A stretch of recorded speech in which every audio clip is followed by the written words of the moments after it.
Tonight, this is all about the chaos, the absolute chaos, and the coming chaos that is in our streets. And I want to begin tonight right here with a video from a teacher in California, 2007.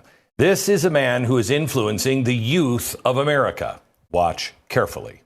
As a militante of Unión del Barrio, a revolutionary Mexican organization here, we understand what the camarada is saying. You're right, this is not just about Mexico. This is about a global struggle against imperialism and capitalism. Yes. Our enemy is the same enemy as Hugo Chavez, that Hugo Chavez has. Our enemy is the same enemy that keeps Africa poor. Our enemy is the same enemy that keeps Asia poor.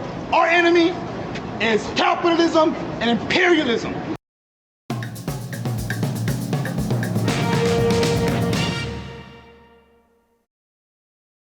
My job is to bring you up to speed on not just what is happening, but what it means and what it means for the future. The way I opened tonight's show was almost exactly word for word how I opened my show back on May 10th, 2010, when I was on Fox. What I showed you and what I showed you then and just a minute ago, this teacher is Ron Gochez. Let's call him Revolutionary Ron for short. What he said, what he wants all of us to know, is what La Raza was doing. It's not just about racism, immigration, yada, yada, yada. It is about the global struggle against imperialism and capitalism.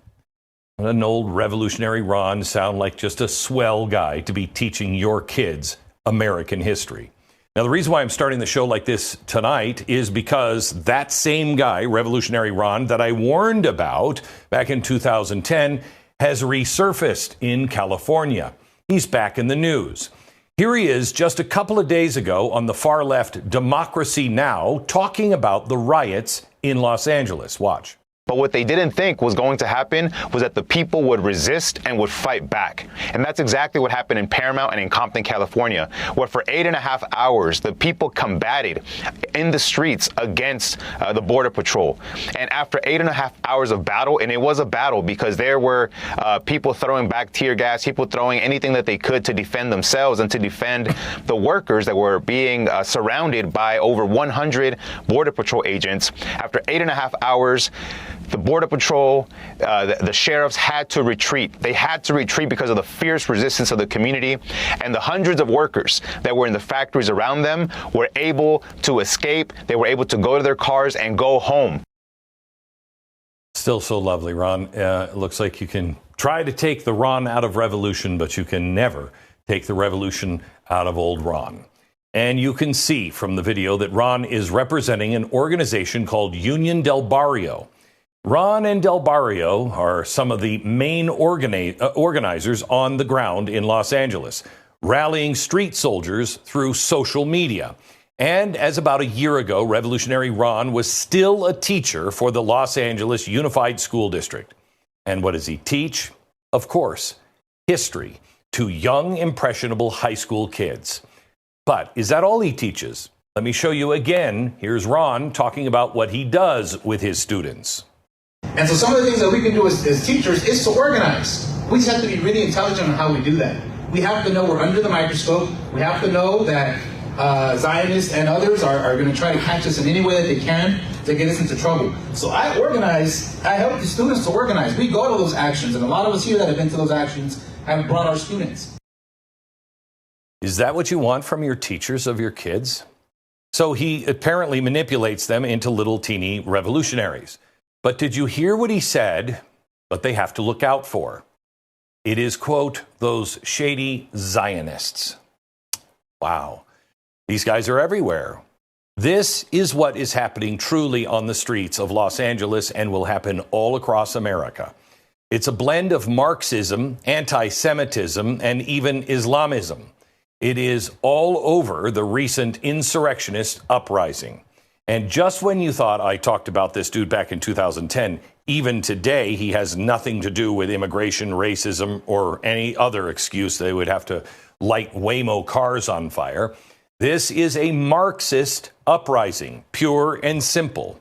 Now, Ron told us this back in 2007. He said it was about a global struggle against imperialism and capitalism. Nothing has changed. The only thing that has changed is the time that we have to respond to it. I've been warning about this for a very, very long time. Do you remember this from back in the Fox days? I put this up and said, radicals, Islamists, communists, and socialists will work together against Israel, against capitalism, and work together to overturn stability. There are radicals, globalists, Islamists, all working together. Radicals, Islamists, communists, and socialists will work together against Israel, work against capitalism, work together to overturn stability. Let it be my tombstone.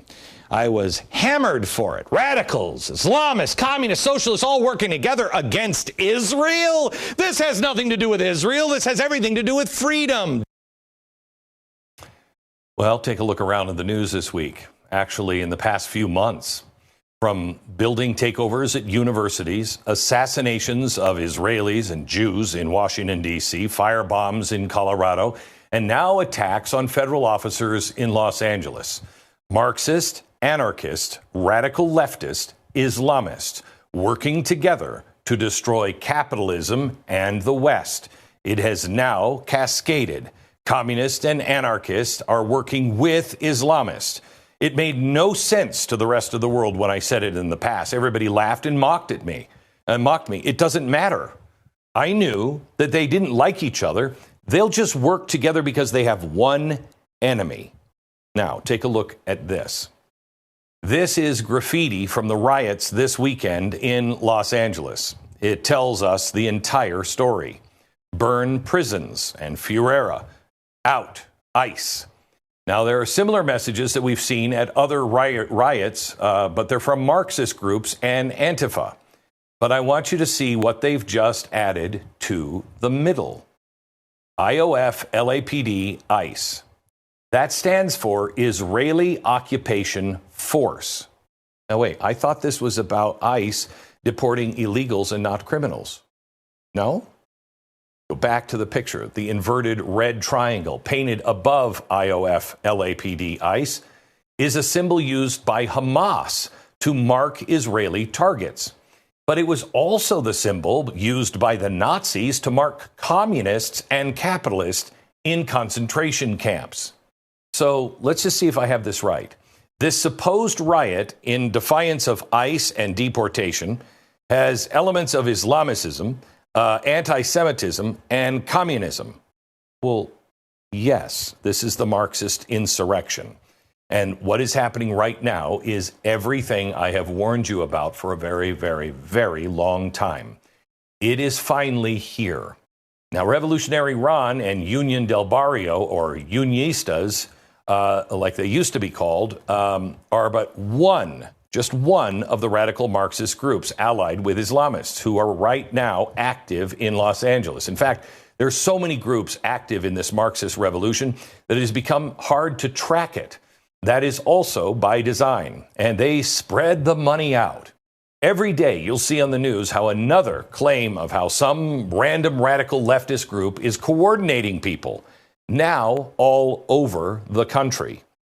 And they are, just to name a few, Ron's Unionistas. Sounds better than the other dumb name, but you have that. The PSL, or the Party for Socialism and Liberation. How do we know they're there? They printed it on the signs. How about this one? Churla. They were carrying this banner. This is the Coalition for Humane Immigrant Rights. The SEIU, Antifa. Oh, and others that have taken financial ties, like the Answer Coalition, the People's Forum, a Marxist married couple that really loves the Chinese Communist Party. They're pouring all kinds of money into this. And we'll talk about that. Coming up after the break, we're going to look at all of them. We're going to look at where some of the money is coming from. Private, state, and federal. Why do you think they were all screaming when Doge came in? Because follow the money. And we're also going to connect the dots and see if there's any evidence that this entire thing is indeed cascading, as I predicted years ago. Spoiler alert, it is. But we're also going to look at some of the names that are either directly involved or indirectly, and some of the names that are just really, really convenient. It's a wild journey that includes revolutionaries here in the U.S., even in Africa, and China. But one thing will be constant the entire episode tonight. What's happening now in California has zero to do with ICE, immigration, or any of it. This is about Marxism. This is a convenient little thing, this relationship between radicals that they have cultivated with Islamists and anarchists and any other radical that believes in the, quote, global struggle against imperialism and capitalism. This is a struggle for the end of the way of life of the Western world. You'll understand, and hopefully you will share it with a friend after we finish tonight's program. Back in a minute.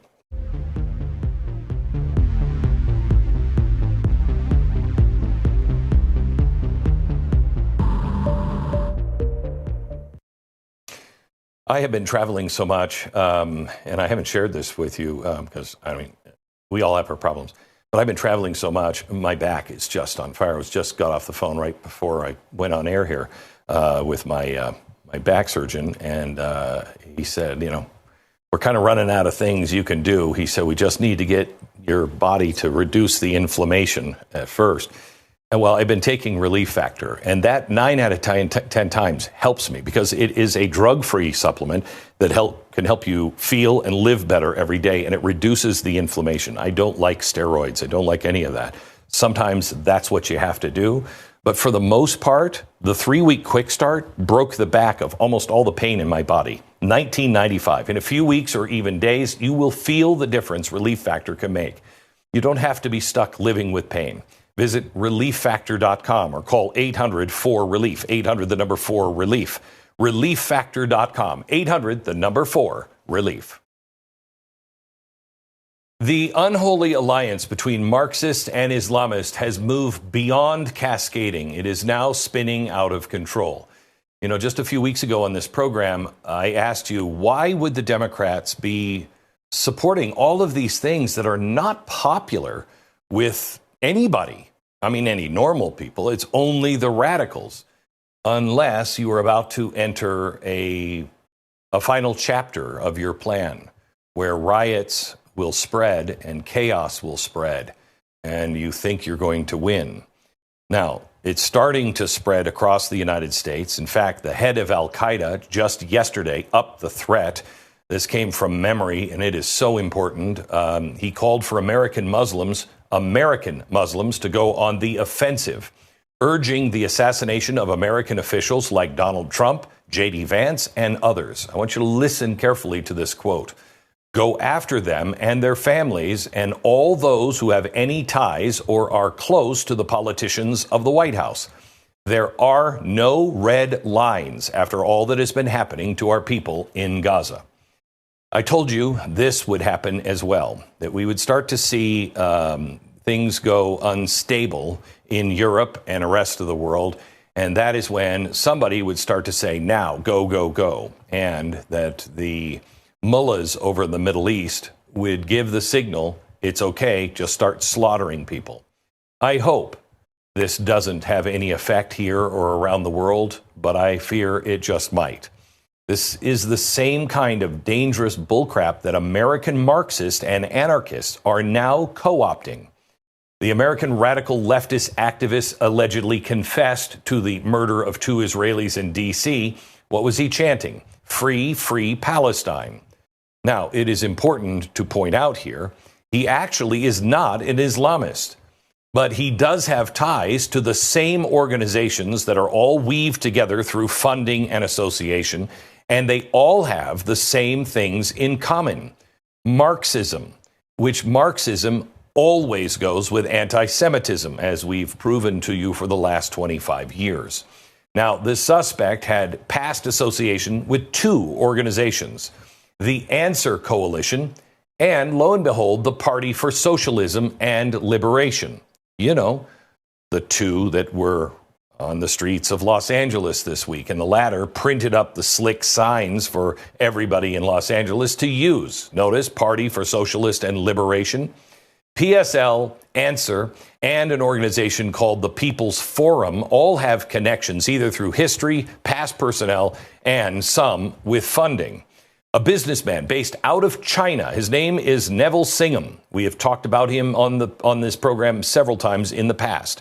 he has given $20 million to the People's Forum. Who is he married to? Well, he's married to a gal named Jody Evans. She's the co-founder of Code Pink, one of the radical groups we told you would be part of this revolutionary family back in the early 2000s. The introduction, however, of China in this equation gives everything that is happening right now a whole new and really dangerous twist. By the way, I don't know if you know this, but there is a third scientist now is just arrested this week trying to smuggle in surprise funguses into America. Tomorrow I'm going to go over this story. It's amazing. Anyway, according to the National Contagion Research Institute, and I quote, "The People's Forum and Answer Coalition serve as the conduit through which the Communist Chinese Party affiliated entities have effectively co-opted pro-Palestinian activism in the U.S., advancing a broader anti-American, anti-democratic, and anti-capitalist agenda. Anybody who thinks they are actually watching something that is real needs to wake up. You are nothing more than a useful idiot." And it's interesting that all of these people are coming together. So let me recap here. We have Marxist street activists. We have multiple organizations with ties to very big money, tens of millions, also from a big-time businessman whose wife is Code Pink. You also have the Chinese communist mega plans to link Marxist with Islamicists. And the cascade continues to spread. PSL has doubled down on its efforts now in Los Angeles. They are also spreading word in other locations, like Texas. But let's go back to Los Angeles for a second. Besides Union del Barrio, some of the other street organizers were from an organization called CHURLA. This is the Coalition for Humane Immigrant Rights. Well, their funding is just as insane as the others. An attorney from California, Laura Powell, obtained one of their financial audits. It showed that in 2023, $34 million went to CHURLA directly from the state of California. That money accounted for 72% of their entire revenue. The funding included $450,000 in federal money as well, your tax dollars. How did this happen? Well, let's just thank the mayor of Los Angeles, Karen Bass. She helped secure this funding from her good pal, the former DHS Secretary Alejandro Mayorkas. And speaking of Karen Bass, she's busy spreading the word that the arrests need to stop and that Washington is, quote, attacking our people, our neighborhoods, and our economy. Yeah, but not to worry. It's not like Marxist and Islamist color revolution is kicking off or anything like that. I think it's also worth noting here, just for the sake of crazy coincidences, that Karen Bass was vice chair of the National Endowment for Democracy. Why does that matter? Well, if you've watched this show for very long, you know that NED has made color revolutions one of their main tools. I just think that's kind of interesting. And while we're in the radical leftist spirit, it's also interesting how Karen Bass missed the LA wildfires because she was in Ghana. She was attending the inauguration of the new Ghana president, President Mahama, which stated in the past rather bluntly, quote, "I am still a socialist." In his 2012 book, it's titled My First Coup d'etat. He writes about his time living in Soviet Moscow and how that shaped his socialism. Now, maybe I'm the only one here that finds all this stuff, I don't know, kind of important, kind of important to connect these dots. And speaking of that, the rich CCP-loving founder and funder of some of these radical groups, Neville Singham, and his Code Pink wife, also connected, strangely, to Ghana. I mean, but isn't everyone you know? The New York Times found that Singham also sends money to groups in Ghana, as well as South Africa, another country where violent radical Marxists are completely out of control and preach to their people about killing white people and stealing their land. Now, maybe nothing, but it's at least interesting, isn't it? It's almost, I mean, just almost like this movement has cascaded all over the world. Some of the funders pop up in the same places, and the figureheads almost appear as if, they're all goading it on in true top-down, bottom-up, inside-out fashion. And speaking of all of that, in the middle of all of this, the largest left-wing organization in the country is now planning a nationwide demonstration, one kicking off this weekend. I mean, just look at all of the organizations involved. This might be one of the most highly coordinated events the left has ever done. Although many of these groups were also involved in the recent Tesla takedown event. Now, let me ask you, how irresponsible is it with everything that is going on? Do you think maybe they should wait for another weekend? No. They do this now as Marxist and Islamist thugs are running wild? Sure. And speaking of funding, look who is part of the funding. Here's an ad for the No Kings weekend and the event this weekend, paid for by Christy Walton, as in the heiress of Walmart. Whatever happens next, a lot of people are going to be looking at the developments in California. And if the Trump administration pauses and restrains themselves irresponsibly or inappropriately and responds too late or not enough, they risk the destruction of one of the largest cities in America. Donald Trump knows this. That is why he didn't treat it like Minneapolis and the governor there. But if they respond too forcefully, is that the kind of reaction radicals are looking to pounce on? The answer is yes. Now, the U.S. Attorney for California joins me after the break to discuss what is currently happening, what comes next, and who we should be focused on as a federal government. Next.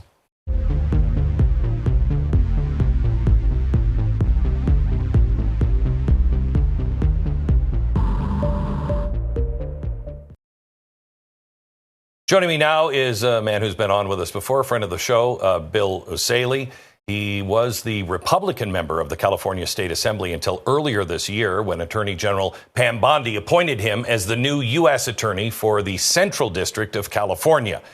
That means he now oversees the largest U.S. Attorney's office outside of Washington, D.C., and he's got his hands full at the moment, so I appreciate him taking the time to join us. Thank you. How are you, sir? Thanks, Glenn. Thanks for having me on. We're doing okay given the circumstances, but we are undeterred, and we are more committed than ever to accomplishing our mission. So, they say that this is all about the ICE, et cetera, but can you give me the full screen of this picture, please? This is everywhere. You're starting to see, do you have the picture of Death to America with 3 Ks? I mean, that is so trite. But anyway, they are talking about, in spray painting everywhere, death to America, death to ICE, bring down the system, free Palestine. What is this whole thing actually about? Yeah, that's a really good question, and one that we should really delve into. I can tell you more immediately. What happened was on Friday, we executed a search warrant at a business, at a factory that was committing federal crimes. And there was an immigration component there where people who were there in the country unlawfully were being employed, were processed administratively for deportation. That's what set this off, is that execution of the search warrant. And then something just got triggered. All these groups activated, unions and other groups went into action. So what was it that the company was doing? Can you say? I can't say too much, but essentially they're committing fraud and other federal crimes, and we had a search warrant to go in there into the company and detain everyone there and get the records. And then we understand that there were several other people that were arrested, but these seem to be some of the worst of the worst. Did you execute those warrants for their arrest? And if so, who are they? Yeah, so Glenn, we have been doing targeted immigration enforcement operations for over the last month. We have teams going out every day. They're executing criminal search warrants. These are people who've committed a federal felony, and a judge has signed a warrant for them to be arrested for illegal re-entry or other crimes. And we have people who have final deportation orders from an immigration judge. So we've been having teams go out for weeks doing this. So that has not changed, and that continues to happen. And those are the people being picked up who have really serious bad criminal history records. Rapists, murderers, that kind of stuff.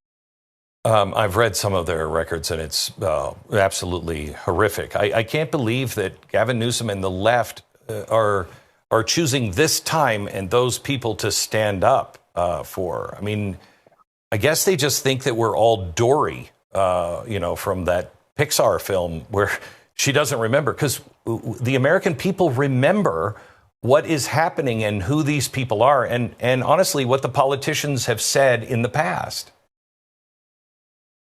Yeah, Glenn, this seems to be a concerted effort, organized, potentially well-funded. We're going to look at everything. This is to interfere with and stop our operations to enforce immigration laws. Some people really believe California is a sanctuary from immigration enforcement. It is not. I assure you that the immigration laws do apply here and they will be enforced, but all this is designed to impede us. And these groups have gone into action. That's what all the riots and violence is about. They don't want us to do our job. Okay, so reports now indicate, and we have been following this since this weekend, Coalition for Humane Immigration Rights received hundreds of thousands of dollars from the federal government under the Biden administration. They were involved in the protest. I said earlier to the president that I felt that it was important to keep the peace, but the ones that you all should be really focused on are the leaders that are clearly Marxist revolutionaries that have a very different agenda, and the people they are getting money from. Are you guys investigating those people? Yes, Glenn, we have open investigations, several of them looking at who the organizers are, who these groups are, and how they're being funded. IRS and HSI is heading up those investigations, but I'll be honest with you, they're at the very beginning stage because no one's really looked at this before. So we're starting from scratch there, and that's going to take some time. In the immediate time, we're picking up the people on the ground who are engaged in these violent acts. We're going to get their phones. We're going to get search warrants. We're going to learn more about who these players are and who they're connected to as we make these arrests and move forward with these prosecutions. But we have several cases open into them right now. Can you comment on the pallets of bricks? I've heard that that's true. I've heard that that's not true. I know that one organization yesterday was dropping off, I think, gas masks and protective clothing. I mean, that doesn't seem like very peaceful. What's true in this? Yeah. Can you comment? I saw, it's hard, I'll be honest with you, it's hard to know exactly what's happening in the moment because it's very chaotic and there's a lot of things happening at once and there's a lot coming through on social media. I saw a pallet of cinder block on Saturday in Paramount, and those blocks were used by that guy you see right there who we've since identified and charged with assault on those officers. There were pallets there, but there was also a Home Depot. So it's unclear to me if those pallets came from Home Depot or if they were dropped off. But what I have been seeing, Glenn, is these anarchists, they seem highly trained. They come with hammers. They use the hammers to break up the sidewalk. They're breaking up the pillars that used to block a car from running into a building. They're breaking up concrete, and they're using that to throw at officers as projectiles.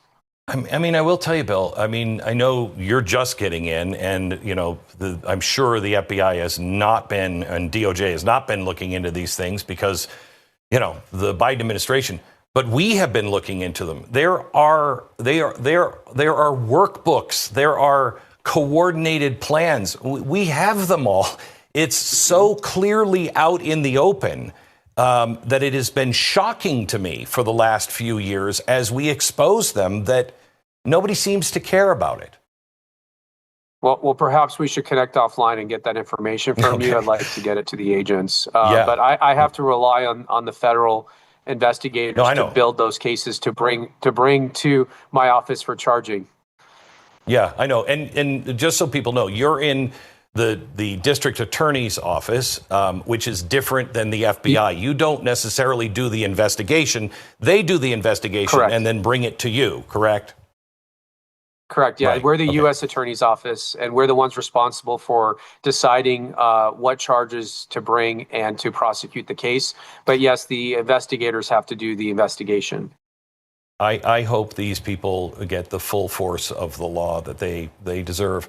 The arrogance is unbelievable. Do we have any Well, today, I don't know if you saw, Glenn. Oh, go ahead. I don't know if you saw, but the rock thrower, we were very aggressive. We identified him in less than 48 hours, even with all his masks. And we hit his house Monday night, and he's on the run, and we'll get him. Today, we announced charges against 2 individuals who threw Molotov cocktails at LAPD and one other one at the LA Sheriff's. They're looking at up to 10 years in federal prison. So we're being very aggressive, and we're going to bring charges against these looters for Hobbs Act robbery charges in the federal law. We've got arson charges. We've got explosive charges. We have charges that in a time of civil unrest, if you assault a local officer, we can charge it. So as I've told all our partners, the U.S. Attorney's Office is open for business, and we're going to file cases.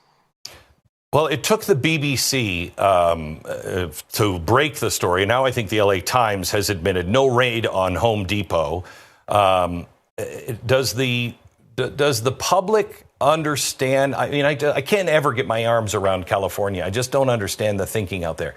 Does the public understand what's going on out in California, or are you guys kind of just alone, surrounded by people who are just so misinformed? No, I think the public knows exactly what's going on and exactly what happens. I mean, if you look at the characters out on the street, that is not your average Californian. That's not your average family, your mom and dad who's working hard. It's so expensive and burdensome to live here, Glenn. People are just struggling to work and go to work and come home. They don't have time to go riot. So the average person looks at that stuff. They're blocking freeways. They're destroying property. They're looting. Any sympathy they had, I can assure you, has been taken away based on the conduct they're seeing on TV. So what you're seeing here, and what we have gathered, this is a very disturbing, well-coordinated plan. They're trying to get it to spread to other cities and states, and it is not to this degree, but it is spreading. I believe, yesterday, Gavin Newsom gave a speech where he said, everything we've been telling you about democracy under siege, the time is right now. This is happening. And to me, that almost sounded like a declaration of war in many ways. When you say there is a dictator fascist, and he said it all in this statement, dictator fascist, he is an autocrat who's having a birthday party with missiles, for himself on Saturday. And this is the end of democracy if we don't act. What do you expect would happen when you tell radicals those things? That does worry me when you have elected leaders at the highest level who are basically signaling, this type of rhetoric, heated rhetoric, that's going to have a consequence. I will tell you, a lot of people, frankly, it's very hard to take Gavin Newsom seriously. I mean, a lot of what he says is just objectively untrue. He sat there on TV and said, there's no need for the National Guard. We have this under control. I don't know what he's watching up in his winery, but he's got to turn on the TV. There's nothing that's going on in the streets down here in Paramount, down here in LA, Long Beach, Santa Ana. It's out of control. It's overwhelmed the local authorities. I understood from the mayor of LA, who's not a trustworthy source, but she called a curfew for 1 square mile of downtown LA and said it's a very small area. You're saying that it is spread and it's all over? We have had violent riots. I don't call them protests, riots at multiple locations throughout Southern California. We had it in Paramount, which was the alleged Home Depot raid. It wasn't. There's a Homeland Security office across the street where we were staging. That's what was going on there. We've had them at Santa Ana, at our federal facility down in Santa Ana. They're targeting all the ICE detention centers, one in Adelanto, where you have members of Congress showing up, demanding, they show up with these protesters and agitators, and they demand to inspect the facilities. We have protests in Long Beach, multiple parts of LA. It's not contained. Downtown LA is the worst of it. as you could see, it's the seat of government there. It's got all our courthouses and detention centers. It's also, by the way, Glenn, where this the president of the California SEIU was housed this weekend. He was arrested on Friday by our office because he was impeding in the execution of that search warrant. He's one of these union leaders, was out there, would not get out of the way, and he fought with our agents, and he went to jail. He was in jail all weekend, and you had the mayor, Congress members, and Adam Schiff showed up to court on Monday for his bail hearing. So what is going on here? I had people calling me over the weekend saying that this guy, you don't know who you arrested, this guy's a big deal. Oh, yeah, no, he is a very big deal, but you arrested exactly the right guy. Let me take a quick break, and then I want to come back, and I want to pick it up at SEIU because, you know, as you may know, I have been on this beat for 20 plus years, and I know SEIU. I know these organizations. I've been warning against these organizations, how they're all tied. I want to go into, and if you can, share what you do know about SEIU, and was this just a, you know, well, he was pushing back on officers and this is a one-time thing, or do you have any more information on him, and what do you think is going to happen? We'll go there in just a minute. Stand by. I have been following SEIU for quite some time, and they are maybe not the head of the snake, but they're near that. They might be some of the teeth in the head of the snake. And I haven't followed SEIU California for quite some time. And David Huerta, what can you tell me about him and exactly what happened that got him arrested? And is there any more to this? How does this end with him? Yeah. Well, I'll tell you what's publicly available because I don't want to jeopardize the investigation. I will say on Friday, our agents were executing that search warrant at that business. He stood in front of the driveway to block the agents from being able to go in and out of there and to get the van in there that was needed to transport the people who had been detained or arrested. He would not move, so the agents went to move him. And my understanding is that instigated a physical altercation between Mr. Huerta and the agents. They pushed him. I think he pushed back, and they ended up pepper spraying him and arresting him. I'll be honest with you. I had no idea who he was. I don't think anyone there knew who he was. The agents didn't know. It was a couple hours later, we had politicians started calling our special agents' offices. They called my offices. Some tried to call me to say, he's a big deal. You don't know who you arrested. And basically insinuating that we need to let him out. I said, I don't care who he is. He's not going anywhere. He'll get court on Monday. So, Bill, thank you for that. I mean, these guys, we cannot have two tiers of justice. Anybody who is involved needs to go to jail. So he had his hearing. Where does this stand now? What's going to happen to him?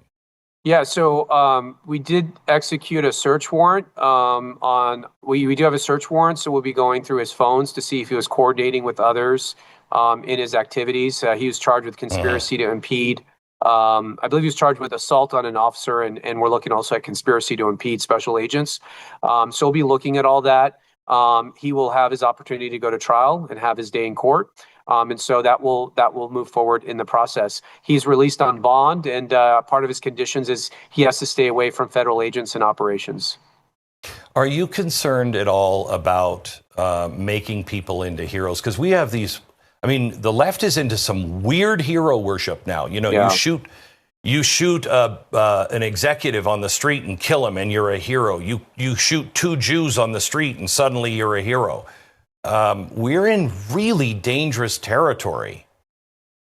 Yeah, they instantly try to make him a martyr. I mean, every news outlet wrote about him over the weekend. Every governor, senators, Congress members, like I said, Senator Schiff showed up to his bail hearing on Monday, which is just bizarre to me. That it makes you wonder who's really running the show here. And so it's very bizarre. But we treated him the way we treated everyone else we arrested. We gave him a fair hearing in court, and he was released on bond. That is more than what they afforded American citizens who were arrested on January 6th. I'll tell you that. I will tell you, if you want more help on SEIU, boy, we could write a book on SEIU and some of the things that they have done. How dangerous is this is this for ICE agents and for police officers now? You know, you see this. It's really dangerous, Glenn. Go ahead. It's really dangerous right now. On Saturday, thank God we had Border Patrol. Once we saw what happened on Friday, I said, we need more bodies up here. Border Patrol was able to deploy about 200 of their agents from the border to come up here.